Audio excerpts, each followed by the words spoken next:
আমরা বাইক প্রেমীরা যখনই কোনো বাইকের স্বপ্ন দেখি, সবার আগে যে স্বপ্নটা আমরা দেখি ছোটোবেলা থেকে, সেই বাইকটার নাম হচ্ছে রয়্যাল এনফিল্ড।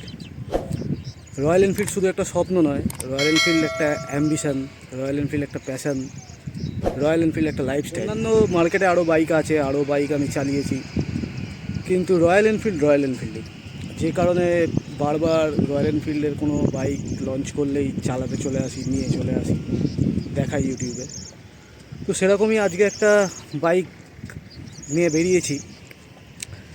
তোমরা সবাই জানো নতুন লঞ্চ করেছে, এটা হচ্ছে রয়্যাল এনফিল্ড শটগান, 650 সিসির ডাবল সিলিন্ডার ইঞ্জিন। তো এই বাইকটা চালিয়ে আমার যে এক্সপিরিয়েন্স সেটা তো বলবোই, তার আগে বাইকটা একটু দেখিয়ে নিই। ফ্রন্টে কিন্তু যে হেডলাইট আছে সেটা এলইডি সেট আপ, আর ইন্ডিকেটার লাইট দুটো হ্যালোজেনই, এগুলো এলইডি দেয়নি। বাইপারে ব্রেক দিয়েছে, ডুয়েল চ্যানেল এবিএস, অবশ্যই ডাবল সিলিন্ডার ইঞ্জিন। আর কি চাই, এদিকে দুখানা সাইলেন্সার এরকমভাবে ওপর থেকে দেখালে বোঝা যাবে ব্রড হয়ে আছে দুদিকে, যে বাইকটা পেছন থেকে অনেকটা বড় দেখায়। তো এই রয়্যাল এনফিল্ডের 650 সিসির যে বাইকটা, এই বাইক খানিকটা চালিয়ে যা বুঝলাম, এর টর্ক আলাদাই লেভেলের, আর পাওয়ার পিক আপ তো কোনো কথাই হবে না। থার্ড গিয়ারেই মোটামুটি 100, যদিও আমি এত জোরে চালানো রেকমেন্ড করি না, এই গাড়ির পাওয়ার আলাদাই। আর হাইওয়েতে একটু জোরে চালাতেই হয়, হাইওয়েতে যখন আমরা ক্রুজ করি তখন একটু জোরে চালাতেই হয়, যে কারণে এই বাইকটা হাইওয়েতে কিং, পুরো রাজা। এরকম ফাঁকা যদি রাস্তা হয় তাহলে এই বাইকটা তার জন্য আদর্শ বাইক। একটুও হিলবে না, হাওয়ায় দুলবে না, পাশ দিয়ে যত বড় গাড়ি চলে যাক, এই গাড়িটা আলাদা লেভেলেরই। তো দেখি এবার বাইকটা চালিয়ে যে বাইকটা কীরকম লাগে। বাইকটা চালাতে স্টার্ট করছি। বাইকটার কিন্তু যথেষ্ট ওয়েট আছে, যথেষ্ট মানে 240 কিলো বোধহয় ওয়েট আছে বাইকটার। কীরকম দেখাচ্ছে আমি তো দেখতে পাচ্ছি না, তোমরা দেখে কমেন্টে জানিও। এখন আমি নিউ টাউনের রাস্তায় এসেছি এই বাইকটা চালাতে।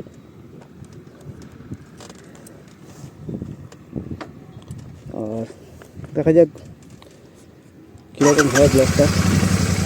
আওয়াজ কি শোনা যাচ্ছে? আশা করি শোনা যাচ্ছে।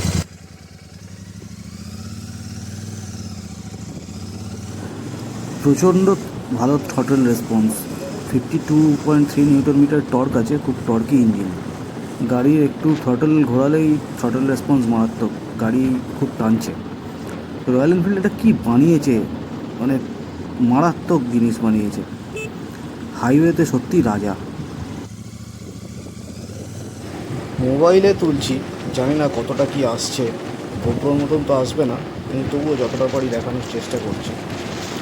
আর এই রাস্তাটা নিউ টাউনের রাস্তা, কিন্তু এই রাস্তাটা একটু অফ রোড, তো আমি এদিকে আর যাবো না, কারণ যতই হোক নিজের বাইক তো নয়। তো টেস্ট রাইডের গাড়ি যখন একদম ব্র্যান্ড নিউ লঞ্চ করেছে, কিছু হয়ে গেলে খারাপ লাগবে আমার নিজেরই, তাই আমি মেন রাস্তাটাই নিলাম। আর এটা রোডস্টার, এটা অ্যাডভেঞ্চার ক্রুজার নয় যে আমি অফরোডিং করে দেখাবো। অফরোড করা যাবে না এরকম নয়, অবভিয়াসলি অফরোড করা যাবে, রয়্যাল এনফিল্ডের বাইক চলে, কিন্তু এটা মেনলি রোডস্টার, এটা রোডস্টার পারপাসেই বানানো, রোডস্টার ববার টাইপের। তো একটু গ্রাউন্ড ক্লিয়ারেন্সও কম আছে, তো সেহেতু এটা অন রোড চালানোই প্রেফার করবো। তবে হ্যাঁ, গাড়িটার থ্রটল রেসপন্স মারাত্মক। আর এই গাড়ি নিয়ে যত ক্রুজ করা যায় কিছু মনে হবে না। হ্যাঁ, এখন এই বাম্পার ক্রস করলাম, এখন একটু এটা যদি মনোশক হতো আর একটু হয়তো সফট হতো, তো সেদিক দিয়ে কিন্তু অতটা হার্ডও নয়, যে যেরকম হয় আর কি নর্মালি হাইড্রোলিক চাপাগুলো, অতটাও হার্ড নয়। তো গাড়ি পুরো স্মুথ যাচ্ছে, একদম রাস্তা কামড়ে চলছে। এই তো চলে এসেছি প্রায় গাড়ি নিয়ে ইকো পার্কের কাছাকাছি। তো গাড়ি আমি 60-এর বেশি তুলিনি এখনও। ইকো পার্কের রাস্তায় ঢুকে একটা লম্বা স্ট্রেচ আছে, ওখানে একটু হাত খুলে চালাবো। তার আগে তো এখানে এরকমভাবেই চালাতে হবে। আবার বাম্পার এসে গেল।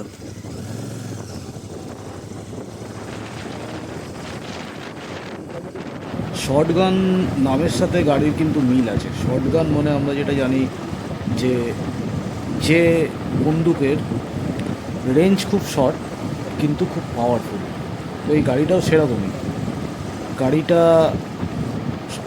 অল্প থ্রটেল রেসপন্সেই খুব তাড়াতাড়ি পিক আপ নিয়ে নেয়, সেহেতু গাড়িটার নাম শটগান, যাবে পুরো বন্দুকের গুলির মতন। মেড লাইকা গান যেটা আর কি ক্যাচ লাইন রয়্যাল এনফিল্ডের, তো তার সঙ্গে খুব মিল রেখেই গাড়িটা বানিয়েছে। 46.39 বিএইচপির পাওয়ার আছে ভাই, দেখলে হবে, খরচা আছে, মারাত্মক পাওয়ার, মারাত্মক। Black windows once you go down. You must be crazy if you think that I'ma slow down. Don't wanna hear it talking shit from the drama. Keep it coming, I'ma send you to your mama.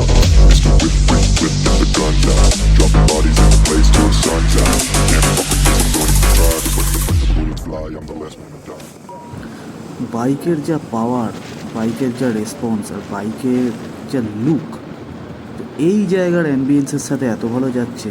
এখানকার অ্যাম্বিয়েন্সটা দেখো, এই পাশে ঝিল, এক পাশে বাগান, তার সাথে এই সুন্দর টারম্যাক রাস্তার বুক ছিঁড়ে চলে যাচ্ছে রয়্যাল এনফিল্ড শটগান। মানে অসাধারণ, অসাধারণ। হ্যান্ডেলিংয়ে কোনো প্রবলেমই নেই। এই পাশটা দেখো কত সুন্দর, আর এদিকে দেখা যাচ্ছে বাগান সুন্দর।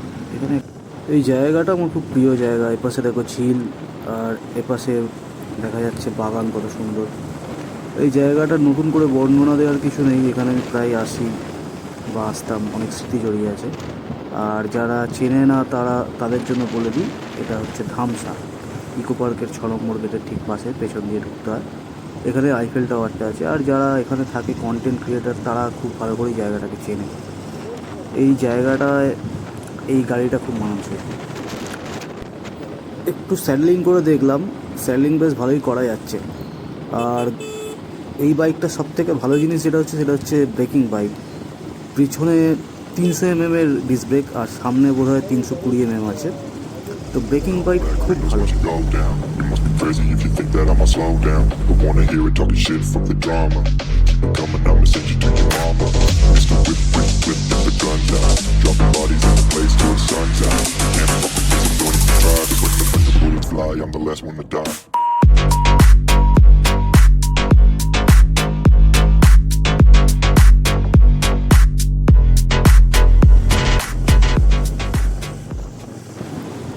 এখানে সামনে বাঁদিকে দেখা যাচ্ছে হরিণালয়। এই যে এইটা হলো হরিণালয়, বাঁদিকে দেখা যাচ্ছে লেখাটা। আর এখান থেকে আমি সোজা বেরিয়ে যাব, একদম সামনের দিকে বেরিয়ে বাঁদিকে যাব রাম মন্দিরের দিকে।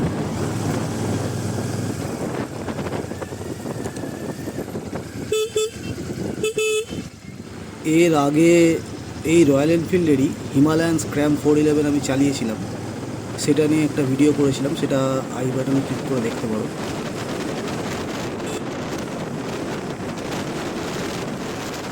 মেন ব্যাপার যেটা, সেটা হলো আমি তো কোনো বাইকের রিভিউয়ার নই। আর সত্যি কথা বলতে, আমি যে বাইক নিজে চালাই, আমার যে পার্সোনাল বাইক, সেটা 110 সিসি, আর আমি এখন চালাচ্ছি 650 সিসির। তো তার ডবল নয়, প্রায় 6 সিসির বাইক চালাচ্ছি, 6 গুণ বেশি। তো সেক্ষেত্রে এই বাইকটা তো আমার ভালো লাগা স্বাভাবিকই। আর এরকম নয় যে প্রথম আমি এত সিসির বাইক চালাচ্ছি, এর আগে হার্লে, ট্র্যাম, সব রকম বাইকই চালিয়েছি। কিন্তু এই রয়্যাল এনফিল্ডের বাইক যখনই চালাই একটা আলাদা ফিলিংস হয়। এটা আমি রয়্যাল এনফিল্ডের থেকে কোনো রকম আলাদা করে প্রমোশন করার জন্য কোনো কিছু করিনি, এটা জাস্ট বললাম। এটা আমার পার্সোনাল ওপিনিয়ন, পার্সোনাল ফিলিংস, সেটাই শেয়ার করলাম। আর এই রাস্তাটা একটু ভাঙাচোরা, কিন্তু এই রাস্তাতেও গাড়ি ভালোভাবে স্টেবেলি যাচ্ছে আর কি, রাস্তা গাড়ির কোনো প্রবলেম হচ্ছে না। আচ্ছা, এখন আমি আছি রয়্যাল এনফিল্ডের শোরুম চিনার পার্কে। আর এই শটগান তো এখানে জমা দিলাম। এই যে দাদা সুরজিৎ দা, এই সুরজিৎ দাই আমাকে খুব কোঅপারেট করে, যে কোনো গাড়ি আসলে চালাতে দেয়, এর জন্য আমি খুব থ্যাঙ্কফুল। আর এই এখানকার অ্যাড্রেস আমি তো ডেসক্রিপশানে আবার দিয়ে দেবো। আর সুরজিৎ দাকে দেখে নাও, রয়্যাল এনফিল্ডের শোরুমেই আছে। আমি সুরজিৎ দার নাম্বারও দিয়ে দেবো, ঠিক আছে? আর যদি কেউ টেস্ট ড্রাইভ করতে চাও, শুধু টেস্ট ড্রাইভ করে তারপরে গাড়ি নেওয়া উচিত। সুরজিৎ দাকে ফোন করে 1-2 দিন আগে এসে টেস্ট ড্রাইভ নিয়ে, শটগান হোক, ক্লাসিক হোক, হিমালয়ান হোক, সবই আছে, করতে পারো। আর দেখানোর মতন কিছু নেই, গাড়িটা আরেকবার দেখিয়ে দিই। আর এই রয়্যাল এনফিল্ডের শোরুম। আর ব্লগটা আপাতত এখানেই শেষ করছি। এটা হলো রয়্যাল এনফিল্ড চিনার পার্কের শোরুম। অ্যাড্রেস আমি ডেসক্রিপশান বক্সে দিয়ে দেবো। আর ভিডিওটা যদি ইনফরমেটিভ লেগে থাকে একটু, তাহলে প্লিজ চ্যানেলটা সাবস্ক্রাইব করে দিও আর বেল আইকনটা বাজিয়ে দিও পাশে থেকে। Thank you.